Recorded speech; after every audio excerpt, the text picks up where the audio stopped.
میرا نام سمیر سورج گوپائے ہے اور میں 15ویں دے رہا ہوں. ٹھیک ہے.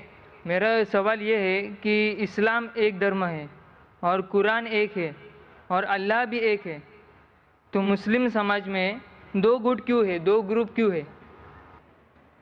بھائی صاحب نے جو سوال کیا، آپ کو کیسے پتہ چلتا ہوگا کہ جو میرا انالیسس ہے کہ 2 یا 3 سوال کرو، اکثر وہ 20 سوالات کے درمیان سے آئیں گے.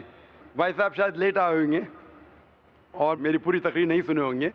یہ تھا 18واں عام سوال جو غیر مسلمان یا اسلام کے متعلق پوچھتے ہیں کہ اگر قرآن ایک، پیغمبر ایک، تو آپ میں فرقے کیوں؟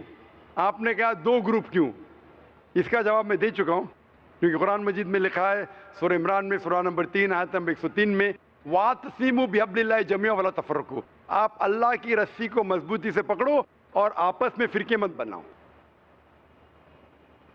یہ اللہ کی رسی ہے قرآن اور صحیح حدیث محمد صلی اللہ علیہ وسلم کے. اور قرآن مجید میں کہا ہے سورہ انعام میں سورہ نمبر 6 آیت نمبر 159 میں کہ جو کوئی مسلمان اس دین میں فرقے بناتا ہے وہ غلط ہے اور اسے اللہ کے رسول سے کوئی لینا دینا نہیں، اللہ تعالیٰ اسے صحیح راستے دکھیں گے. تو دین کے اندر فرقے بنانا غلط ہے.